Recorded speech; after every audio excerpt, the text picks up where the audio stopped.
ఇద్దరి మధ్య sync కుదరడానికి first time చేస్తున్నారు కదా మీ ఇద్దరు. ఫస్ట్ ఆ సింక్ కుదరడానికి ఎన్నాళ్ళు పట్టిందండి షూటింగ్ స్టార్ట్ అయ్యాక? ఒక 1 week to 15 days. ఒక 15 daysకి ఇద్దరికి ఒక అండర్స్టాండింగ్ వచ్చేసింది. సో మొదటి షెడ్యూల్లో ట్రావెల్ అయ్యాం. సో నెక్స్ట్ షెడ్యూల్కి సింక్ అయిపోయాం. ఓకే, ఎందుకు అంత టైం పట్టింది? అంటే ఉంటుంది, ఎవరికైనా ఉంటుంది. ఒక డైరెక్టర్ తాలూకు మేకింగ్ ఎలా ఉంది, తన కన్విక్షన్ ఎలా ఉంది, తను ఏమనుకుంటున్నాడని ఆర్టిస్ట్గా ఆయన అర్థం అవుతారు. అలాగే ఒక హీరోగా ఆయన ఏం ఎక్స్పెక్ట్ చేస్తున్నారు, సో ఆయన ఏమనుకుంటున్నారు అనేది నేను అర్థం చేసుకోవడానికి ఒక టైం పడుతుంది. సో ఆ జర్నీ ఎవరికైనా ఒక టైం పడుతుందండి. సో అది బాగా త్వరగా అయినట్టే. సో 7 to 15 days అనేది పెద్ద టైం పట్టినట్టే. పెద్ద టైం కాదు. So 1 week to 10 days max. దాంట్లో అర్థమైపోయాక వన్స్ ఇద్దరికి ఆ సింక్ కుదిరాక ప్రతి ఎపిసోడ్ ప్రతి సీక్వెన్స్ ఇంకా ఎన్హాన్స్ అవుతూ వెళ్ళాయి. సో ఆయన దాన్ని లైఫ్ పెట్టి యాక్ట్ చేశారు, ఆయన ఇంకా నెక్స్ట్ లెవెల్కి తీసుకెళ్లారు. చిన్న చిన్న ఎక్స్ప్రెషన్స్, ఇప్పుడు సపోజ్ మా లేడీ సీక్వెన్స్ ఉంటుంది పార్టీ సీక్వెన్స్లో, తిరిగితే ఆయన చాలా ఇన్నోసెంట్గా పెడతారు. ఒక్క ప్రాణాయం తీయటం తప్ప అన్నీ చేసేసింది కాదు అంటాడు చాలా సటిల్గా. అలాంటి చాలా చిన్న చిన్నవి. మళ్ళీ నయనతార గారు అలా చూసినప్పుడు నీ హస్బెండ్ యాక్సెప్ట్ చేస్తున్నప్పుడు ఇలా తిరిగిద్ది నయనతార గారు, ఆయన చిన్న అమాయకంగా ప్లీజ్ చేయడం అలా. అంటే ఆయన వరప్రసాద్ అనే క్యారెక్టర్ని ఆయన టోటల్గా ఓన్ చేసేసుకున్నారు. అండ్ నా తాలూకు నేను అనుకుంటున్న ఏదైతే చిన్న చిన్న టైమింగ్స్ ఉన్నాయో అవి ఆయన అర్థం చేసుకుని దాన్ని ఇంకో లెవెల్కి తీసుకెళ్లారు. ఎగ్జాక్ట్లీ. అండ్ దానికి బాగా ఇంప్రూవైజ్ చేయడం, ఎన్హాన్స్ చేయడం, మీ ఐడియాని, మీ థాట్ని ఆయన బాగా స్టైల్ అడాప్ట్ చేసుకుని చేస్తారు, ప్రజెంట్ చేశారు బాగా. అంటే నేను చాలా చోట్ల ఒక 2-3 చోట్ల ఫన్నీ కామెంట్స్ మీ మీద విన్నాను సార్. అవి ఏంటంటే, అంటే ఈయన పర్సనల్ లైఫ్లోంచి రిలేట్ అయిన ఇన్సిడెంట్లు ఏమైనా ఉన్నాయా ఇందులో? అంత బాగా పిక్చరైజ్ చేశారు. ఆ అత్త సీన్ కానీ, లేకపోతే వైఫ్ అండ్ హస్బెండ్ మధ్య సీన్లు కానీ, ఈయన ఏంటి అసలు ఎక్కడి నుంచి తీసుకొచ్చాడు ఈ కంటెంట్? అంటే ఇది సోషల్ లైఫ్లో చూస్తానండి ఇన్సిడెంట్స్. నేను it's not about personal life. Social లైఫ్లోనే బోలెడు కేసులు నేను అబ్జర్వ్ చేస్తుంటాను. అలాగే ఫ్రెండ్స్ వాళ్ళు చెప్తున్న కొన్ని కథలు వింటుంటాను. వాళ్ళ ఫ్రెండ్ లైఫ్కి ఇలా జరిగింది, ఇలా జరిగింది, అవన్నీ నేను వింటున్నప్పుడు లైఫ్లో ఎక్కడో చోట మనకి వింటున్నవి మనం డిస్కస్ చేసుకున్నవి ఎక్కడో మన మైండ్లో సబ్ కాన్షియస్లో ఉంటాయి. ఆ సబ్ కాన్షియస్లో ఉన్న వాటిని మనం ఇలా క్రియేటివ్ స్పేస్లోకి వస్తూ ఉంటాయి. సో ప్రతిదీ మన అబ్జర్వేషన్లో ఉంటాం కాబట్టి క్రియేటర్స్కి అది ఎప్పుడు హెల్ప్ అవుతూ ఉంటాయి, రాసేటప్పుడు కానీ, సీన్స్ అనుకున్నప్పుడు కానీ, ఎగ్జిక్యూట్ చేసే ప్రాసెస్లో. సో అలాంటివే తప్ప పర్సనల్ లైఫ్ అంతా లివింగ్ హ్యాపీ లైఫ్ విత్ ఇబ్బంది ఏం లేదు. సో బయట జరుగుతున్నటువంటి కొన్ని ఇన్సిడెంట్స్ని, ఆ తాలూకు చట్టాలు ఏవైతే ఉన్నాయో వాటిని ఒక్కొక్కసారి మిస్యూజ్ చేస్తున్నారు అనేది అందరికీ తెలుసు. సో అలాంటి వాటిని ఒక 1%, 2% జరిగినా తప్పే కదా. సో దాన్ని మనం అడ్రస్ చేయడానికి చేసిన అది ఫన్నీ వేలో చేసాం. సో కాబట్టి ఇక అత్త కోడలిసిన అంటే ప్రపంచంలో ప్రతి ఇంట్లో నలిగేటువంటి స్టోరీ అది. సో అది ప్రతి ఫ్యామిలీ లైఫ్లో జరిగేటువంటి ఒక యుద్ధమే అది. కొన్ని చోట్ల ఒకలా ఉంటే కొన్ని చోట్ల ఒకలా ఉంటాయి. సో దాన్ని ప్రజెంట్ చేసిన విధానం కొత్తగా ఫీల్ అయ్యారు ఆడియన్స్. నాకు కూడా నా మీద నాకు నేను ముచ్చటగా అనిపించిన సీన్, చిరంజీవి గారు కూడా పర్సనల్గా చాలా సీన్ చూసి చాలా అప్రిషియేట్ చేసిన సీన్ ఏదైనా ఉందంటే ఆ సీన్. ఆయన లేరు కదా ఆ సీన్లో, ఆయన ఎడిట్లో చూశారు. ఊరికే చూసిన వెంటనే చాలా బాగా అప్రిషియేట్ చేశారు.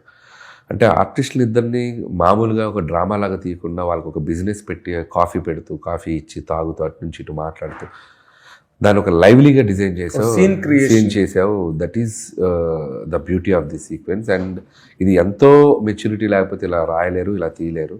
And you are looking like, నేను బాలచంద్ర గారితో వర్క్ చేశాను, బాపు గారితో వర్క్ చేశాను, పెద్ద డైరెక్టర్తో వర్క్ చేశాను.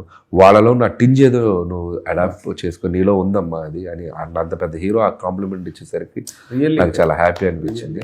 చిరంజీవి గారు ఎప్పుడు సినిమా జరిగినంతసేపు కూడా నన్ను చాలా ఇష్టపడ్డారు, నాకు చాలా ప్రేమను పంచారు.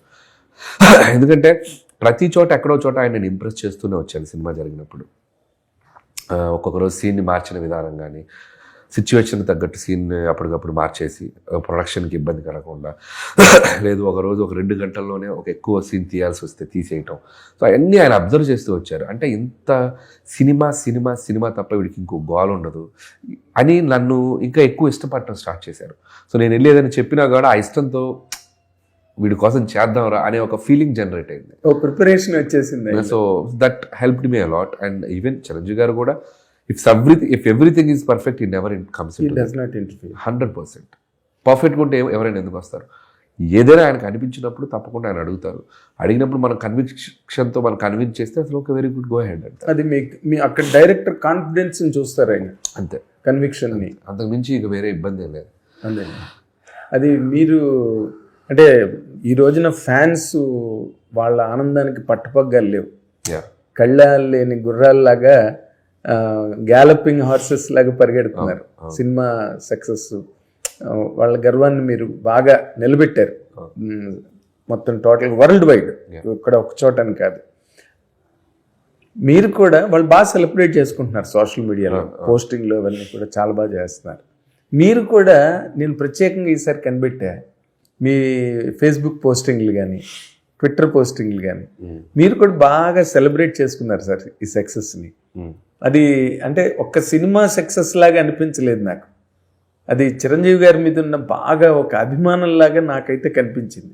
ఒకటి, చిరంజీవి గారిని యూనివర్సల్గా ఎవరైనా ఇష్టపడతారండి. సో ఆ అభిమానం అనేది మనం అది ఆర్గానిక్గా ఫామ్ అయిపోతుంది, ఎవరికైనా వచ్చేస్తుంది. అది బికాజ్ ఆఫ్ ఒక 80s, 90s ఆయన క్రియేట్ చేసిన ఇంపాక్ట్ అది. సో అవతల హీరో అభిమానులైనా ఏ అభిమానులైనా ఆయన డ్యాన్స్లు కానీ ఆయన ప్రజెంటేషన్ కానీ ఆయన మాస్ హీరోయిజం కానీ ఎక్కడో చోట ఒక పాజిటివ్ ఇంప్రెషన్ ఉంటుంది ఎక్స్క్లూజివ్గా చిరంజీవి గారి మీద. సో అలా నాకు ఆయన పర్సనల్గా కనెక్ట్ అయింది. నేను చిన్నప్పుడు ఆయన సినిమాలు చూస్తూ, ఆయన సినిమాల్లో సాంగ్స్కి నేను డ్యాన్స్లు వేస్తూ, స్కూల్ కాంపిటీషన్స్లో నేను ప్రైజులు తెచ్చుకుంటూ, సో అలా ఆయనతో నాకు ఆ ఏజ్లో ఒక కనెక్షన్ ఉండింది. అలాంటి నేను ఈరోజు ఒక కథ రాసి ఆయన డైరెక్ట్ చేయటం, ఆ డైరెక్ట్ చేసిన సినిమా ఈరోజు ఇంతమంది ఆయన అభిమానులతో పాటు నేను సెలబ్రేట్ చేసుకోవటం. నేను ఈరోజు టూర్కి వెళ్ళినప్పుడు ప్రతి చోట ఆయన అభిమానులు నన్ను ఆయనే వచ్చినంత ఫీల్ అయ్యి చిరంజీవి గారిది. హిట్ టీవీ యాప్, ఇందులో short news, live news, entertainment shows, movies, digital magazines తో పాటు మీ జిల్లా వార్తలను కూడా ఫ్రీగా చూడొచ్చు. ఇంకెందుకు ఆలస్యం, వెంటనే హిట్ టీవీ యాప్ ని డౌన్లోడ్ చేసుకుని ఫ్రీగా ఎంటర్టైన్మెంట్ పొందండి. Hit TV app, hit TV app, please download hit TV app. Hit TV app ని ఫ్రీగా డౌన్లోడ్ చేసుకుని ఎంజాయ్ చేయండి. మీకు నచ్చిన ఎంటర్టైన్మెంట్ కోసం హిట్ టీవీ యాప్ ని ఫ్రీగా డౌన్లోడ్ చేసుకుని ఎంజాయ్ చేయండి. హిట్ టీవీ యాప్ ని డౌన్లోడ్ చేసుకుని ఆస్వాదించండి, ఆశీర్వదించండి. ఇంతమంది సెలబ్రిటీలు హిట్ టీవీ యాప్ ని డౌన్లోడ్ చేసుకోండి అని చెప్తున్నారంటే ఎంత మంచి యాప్ ఆలోచించండి. అమెరికా అమెరికా అమెరికా అమెరికాలో చదవాలనుకునే వాళ్ళకి విశ్వసనీయమైన పేరు మన శౌర్య కన్సల్టెన్సీ. UK లో 1 year masters, UK లో 1 year masters, 2 years work permit up to 5 years visa. Contact Saurya Consultancy. Contact 89851 89851.